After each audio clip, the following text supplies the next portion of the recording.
बड़े जोर का धमाका हुआ। मैं 3 जवानों के साथ पिकेट से निकला। मैं आगे था, मैंने नहीं देखा कि मेरे साथ निकलने वाले जवान किस तरफ निकल गए। मैं एक तरफ ढलान देखकर कूदता फलांगता निकला था। दिल और दिमाग पर यह खौफ सवार था कि अभी किसी पठान की गोली आएगी और मैं मारा जाऊंगा। इस खौफ की वजह से और पहाड़ी की साख्त की वजह से मैं पहाड़ी की पिछली तरफ चला गया। एक जगह पाँव फिसला और लुढ़कता हुआ नीचे चला गया। बड़ी मुश्किल से संभला। मामूली चोटें आई थी। पहाड़ी खासी ऊंची थी। मैं उतरता चला गया और नीचे जा पहुंचा। इधर उधर देखा तो मेरे दिल पर होल तारी हो गया। मेरे सामने पथरीली टीकरियां और गहरे सलेटी रंग की नोकीली चट्टानें फैली हुई थी। वहशत थी और हैबत थी। अगर कोई परिंदा नजर आ जाता तो मैं कहता कि मेरे अलावा यहाँ कोई जानदार भी मौजूद है। वहां तो जिंदगी के कोई आसार ही नहीं थे। वो तो जिन्नों और भूतों का देश लगता था। कभी ऐसा खौफनाक सा एहसास होता कि मैं डरावना ख्वाब देख रहा हूँ। मेरा रिश्ता मेरी दुनिया से कट गया था। ये भी पता नहीं चल रहा था कि मैं इस इतनी ऊंची पहाड़ी से उतरा किस तरह हूँ। सिमत का तो कुछ ख्याल ही नहीं रहा था। पहाड़ी के उस तरफ ये हंगामा कि ब्रिगेड वापस जा रहा था और पठान उसके ताक़ुब में थे, और पहाड़ी के इस तरफ भयानक सन्नाटा। मैं एक तरफ चल पड़ा। कुछ खबर नहीं थी कि मैं मौत की तरफ जा रहा था या जिंदगी की तरफ। मेरे पास राइफल थी। 70 राउंड एमिनिशन पोचों में डाला हुआ था। पठानों की दिलचस्पी इन्हीं 2 चीज़ों के साथ थी जो मैं उनके हवाले करके अपनी जान बचा सकता था, लेकिन ये पक्की बात नहीं थी कि उन्होंने मुझे छोड़ ही देना था। फौजी कभी कभी उनके हाथ आता था। मैंने इन कबायली पठानों के मुतालिक बड़ी खौफनाक बातें सुन रखी थी। अगर कोई हिंदू या सिख फौजी उनके हाथ चढ़ जाता तो उसे वो जिंदा नहीं छोड़ते थे। एक बात मशहूर थी कि कबायली पठान किसी हिंदू या सिख फौजी को पकड़ लेते हैं तो एक जश्न मनाते हैं। रिवायत के मुताबिक ये बात इस तरह बयान की जाती थी कि तमाम कबीला इकट्ठा हो जाता है, कैदी को दरमियान में खड़ा कर लेते हैं। एक तरफ आग पर छोटा तवा रखा होता है जो लाल सुर्ख हो जाता है। एक आदमी उस तवे को लकड़ियों से थाम कर उठा लेता है। इधर एक पठान पीछे से कैदी की गर्दन पर ऐसी महारत से तलवार चलाता है कि सर जिस्म से अलग हो जाता है। तवे वाला आदमी फौरन तवा कटी हुई गर्दन पर रख देता है। इसका ये असर होता है कि सर कटी लाश गिरती नहीं बल्कि नाचने लगती है। अगर गिर पड़े तो भी इस तरह तड़पती है जैसे कठपुतली को नचाया जा रहा हो। इस दौरान पठान उसके इर्द गिर्द ढोल की ताप पर नाचते हैं। ये मुझे उन कबायलियों में जाकर मालूम हुआ था कि यह बात मन घड़त है, लेकिन 2-3 पठानों ने यह भी बताया था कि वो ऐसा करते हैं। ये बात जो मैंने आपको सुनाई है सही थी या गलत, ये बिल्कुल सही है कि वो गैर मुस्लिम फौजी के साथ बहुत बुरा सलूक करते थे। मैं मुसलमान था, ये मैं पहले बता चुका हूँ कि मुसलमान के साथ उनका सलूक वैसा ही होता था जैसा 2 मुसलमान भाइयों का एक दूसरे के साथ होता है। लेकिन उस दिन उन कबायलियों का मूड ठीक मालूम नहीं होता था। मैंने पहले बताया है कि जब हमारी पिकेट को उन्होंने घेरे में लिया तो हमारे हवालदार ने बुलंद आवाज में कहा था कि हम मुसलमान हैं। एक पठान ने जवाब दिया था कि तुम काफिर हो, तुमने हमारे आदमियों पर फायर किया है। उस पठान की इसी बात ने मेरे अंदर खौफ पैदा कर दिया था कि उन्होंने अगर मुझे पकड़ लिया तो मेरे साथ वही सलूक करेंगे जो ये हिंदुओं और सिखों के साथ करते हैं। मेरे सामने मसला ये था कि मैं जाऊं कहाँ। छुपने के लिए तो वो इलाका बहुत ही मौजू था। मैं कहीं भी बैठ जाता तो खुदा के सिवा मुझे कोई भी ना देख सकता, लेकिन कब तक वहां बैठा, कब तक जिंदा रहता तो कैसे? वो इलाका ऐसा था जहां से कभी कोई इंसान नहीं गुजरा होगा। दूसरा खतरा सांपों और बिच्छुओं का था। ये मैं जानता था कि सहरा और पथरीले इलाके के सांप और बिच्छू इतने जहरीले होते हैं कि डस लें तो चंद मिनटों में आदमी मर जाता है। मुझे करीब ही तोपों के गोले फटने के धमाके सुनाई दिए। उन नंगे और खुश्क पहाड़ों में एक बात यह भी थी कि एक गोली फायर होती या दूर से तोप का फायर किया हुआ गोला पहाड़ों के अंदर फटता तो उसकी गूंज वादियों के अंदर कुछ देर तक घूमती रहती थी। ये गूंज बड़ी ही डरावनी होती थी। यूं लगता था जैसे तोप का गोला पहाड़ों के दरमियान उड़ता फिर रहा है और उसे जो भी आदमी नजर आएगा उसके जिस्म के पर खच्चे उड़ा देगा। हरे भरे और दरख्तों वाले पहाड़ों में ऐसा नहीं होता। मैंने धमाके सुने जो ऊपर थे और करीब ही थे। मैं जान गया कि हमारी पिकेट का मिलाप अपनी बटालियन या ब्रिगेड से हो गया है और उन्हें पिकेट से निकालने के लिए पिकेट के इर्द गिर्द गोले फायर किए जा रही हैं। इस तरह अब कुछ भी होता वो मेरे काम नहीं आ सकता था। मैं अब उन तक नहीं पहुंच सकता था। एक ही जरिया था कि मैं फिर उसी पहाड़ी पर चढ़ जाता और दूसरी तरफ उतर जाता और छुपता छुपाता उधर को भाग उठता जिधर ब्रिगेड गया था। मैंने यूं करने का इरादा किया भी, लेकिन इस ख्याल से ये इरादा दिल से निकाल दिया कि ऊपर मुझे पठान देख सकते थे जिन्होंने हमारी पिकेट को घेरे में लिया था। उन्होंने तो मुझे छोड़ना ही नहीं था, क्योंकि तोपों की गोलाबारी से उनका जानी नुकसान हुआ होगा। उन्होंने तो मुझे देखते ही गोली मार देनी थी या उठाकर पहाड़ी से नीचे फेंक देना था। मैं जानता था कि पठान खून का बदला खून से लेना अपना फर्ज समझता है और जब तक वो बदला नहीं ले लेंगे अपने आप को बेगैरत समझता रहता है। खौफ और दहशत ने मेरी जिस्मानी और रूहानी तवानाई बहुत ही कमज़ोर कर दी थी। इसके साथ ही प्यास ने मुझे बेहाल करना शुरू कर दिया था। मैं मुंह बंद करता था तो हलक में कांटे चुभने का एहसास होता था। मैं जवान आदमी था, बर्दाश्त करता रहा और आहिस्ता आहिस्ता चलता गया। मैंने महसूस करना शुरू कर दिया था कि मैं बड़ी तेज़ी से बेजान होता जा रहा हूँ और मेरी सोचने की सलाहियत भी कमज़ोर हो रही है। अगर इन पहाड़ों में घास फूस, झाड़ियाँ और दरख्त होते तो इस हरियाली का बड़ा अच्छा तासुर पड़ता, और अगर पानी ना मिलता तो मैं पत्तों से शबनम के कतरे चूस लेता। लेकिन वो पहाड़ ऐसे थे कि जिन पर खुदा का कहर बरस रहा था। सूरज सर पर आ गया था, उसकी गर्मी तो थी ही, दूसरी तपिश खुश्क चट्टानों की थी जो धूप में तपने लगी थी।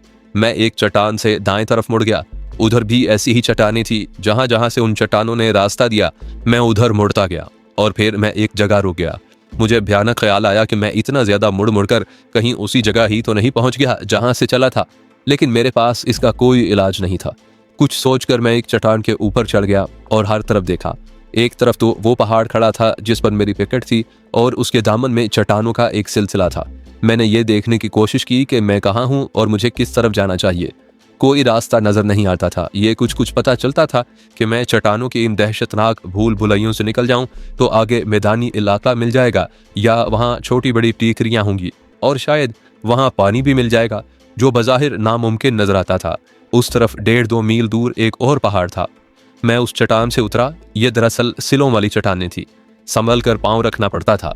एक जगह मेरा पाँव ठीक न पड़ा, ऐसा फिसला कि मैं तलाबाजियां खाता नीचे आ पड़ा। राइफल हाथ से छूट गई थी। मैं गिर कर उठ रहा था तो राइफल मेरे पीछे पीछे आ रही थी, जो मैं देख और समझ न सका।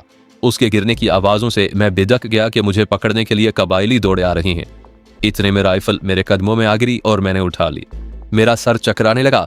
एक बार तो यूं महसूस हुआ जैसे खौफनाक पहाड़ों और दहशतनाक चट्टानों की ये दुनिया मेरे इर्द गिर्द एक दायरे में घूम रही हो। मैं बैठ गया।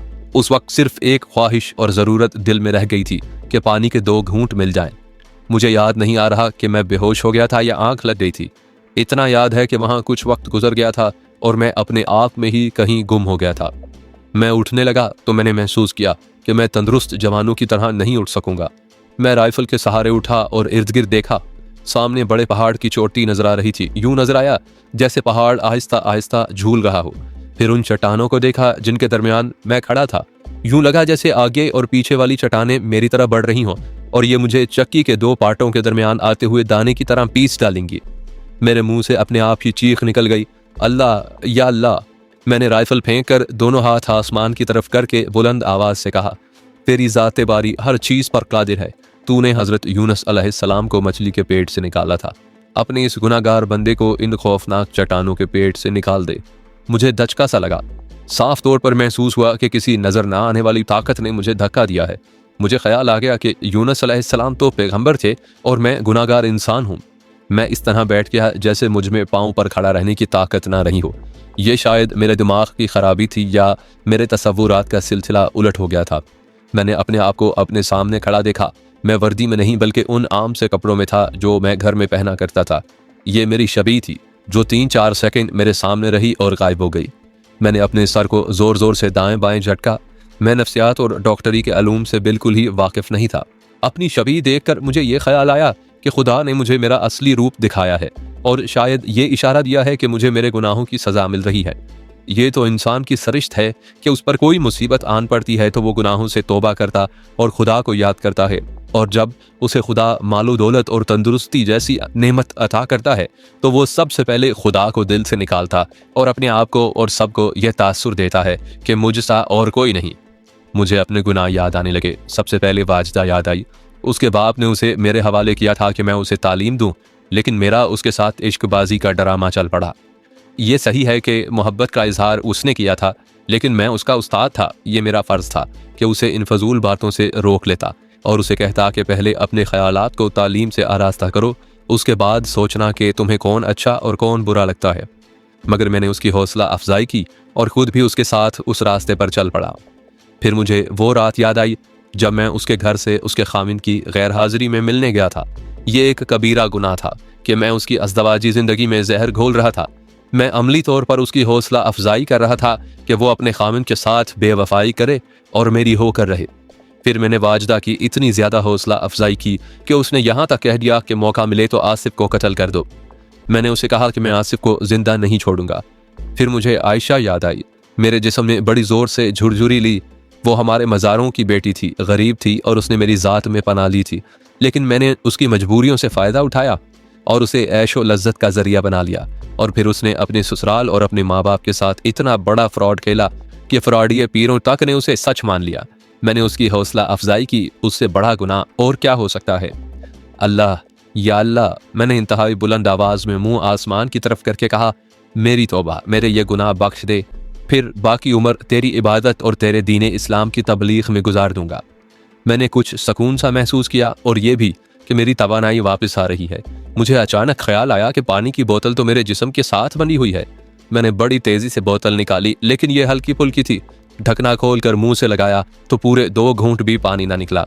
उससे इतना हुआ कि जबान और हलक जरा तर हो गए और हलक में कांटे चुभने का जो एहसास था वो खत्म हो गया, लेकिन इसके साथ ये भी हुआ कि प्यास और बढ़ गई। मैं उठा और शायद ये गुनाहों से तौबा का असर था कि मैं राइफल के सहारे उठ खड़ा हुआ। ये उम्मीद अफजा ख्याल भी आया कि खुदा ने मेरे गुनाह माफ़ कर दिए हैं और अब जो भी होगा वो मेरे लिए बेहतर होगा। लेकिन मैं जब चलने लगा तो मैंने महसूस किया कि मेरी टांगें जिस्म का बोझ नहीं उठा सकेंगी। मैं जिस्म का बोझ हल्का कर सकता था। मैंने 70 राउंड एम्यूनिशन और एक राइफल उठा रखी थी। झोले में जो कुछ भी सामान था मैं सब कुछ उतार कर फेंक देता तो 20-22 सेर वजन से आज़ाद हो सकता था, लेकिन राइफल और एम्यूनिशन की ये ज़रूरत थी कि ये दोनों चीज़ें पठानों को पेश करके मैं उनकी दोस्ती हासिल कर सकता था। ये सब कुछ सोचकर मैंने अपनी किसी भी चीज़ से दस्तबरदार होने की ना सोची। जिस्म पर चोटें भी आई थी। पहले मैं पहाड़ी से गिरा और फिर उस चट्टान से फिसला था।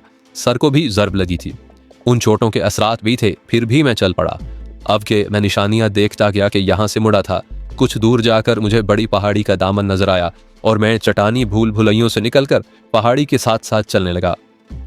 सूरज कुछ आगे चला गया था। मैंने सोचा कि रात का अंधेरा होने से पहले पहले मुझे कहीं पनाह मिल जानी चाहिए, खा वो कैद ही क्यों ना हो। प्यास के साथ भूख ने भी अपना जालिमाना असर दिखाना शुरू कर दिया था। मैं सीधा चलता गया। जिस्म जरा गर्म हुआ तो चोटों का दर्द भी जरा कम हो गया।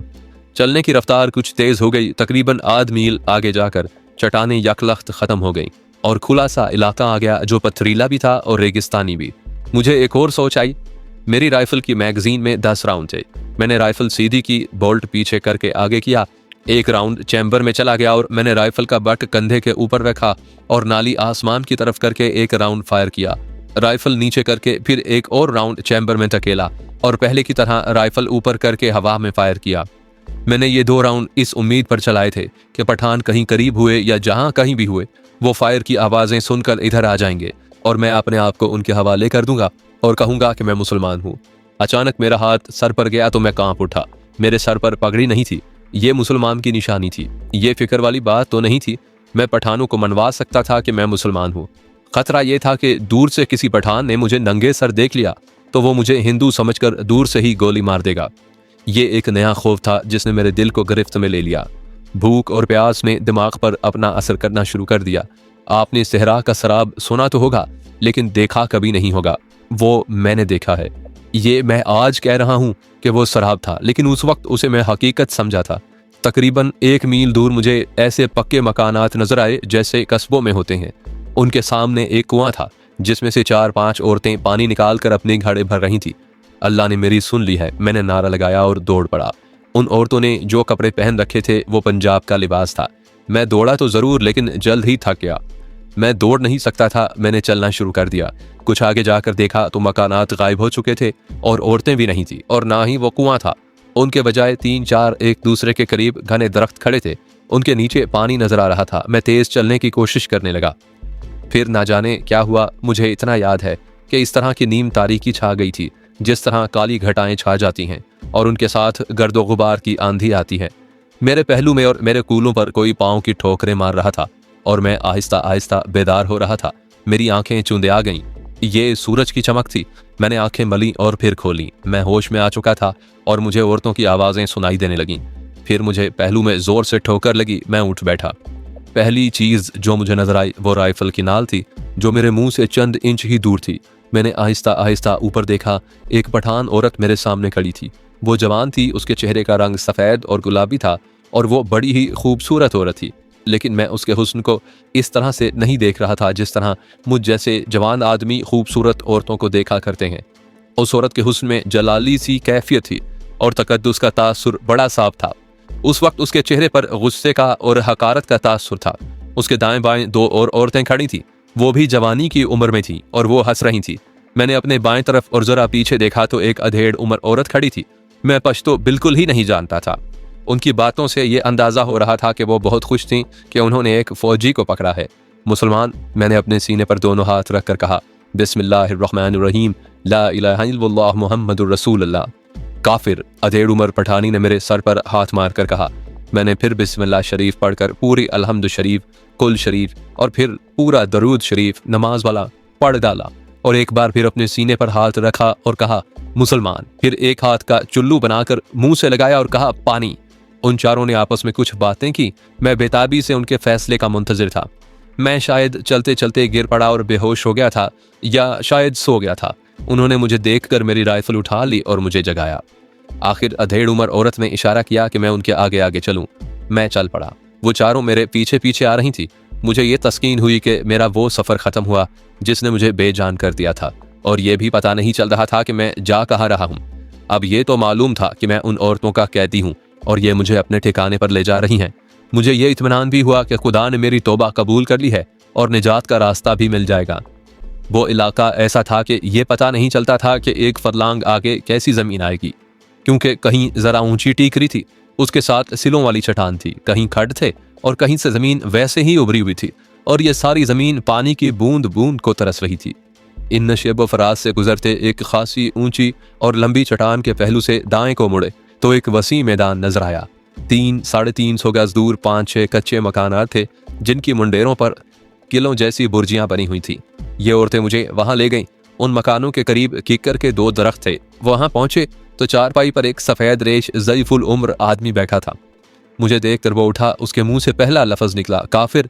मैंने नफ़ी में सर हिलाया और अस्सलामु अलैकुम कहा, फिर कलमा शरीफ पढ़ा। मुख्तसर ये कि उसे भी मैंने पूरी नमाज पढ़कर सुनाई। उसने मुझे बाजू से पकड़ा और कमरे में ले गया। वापस लाकर मुझे चारपाई पर बिठाया और उन औरतों से कुछ कहा। एक औरत गई और मेरे लिए पानी ले आई।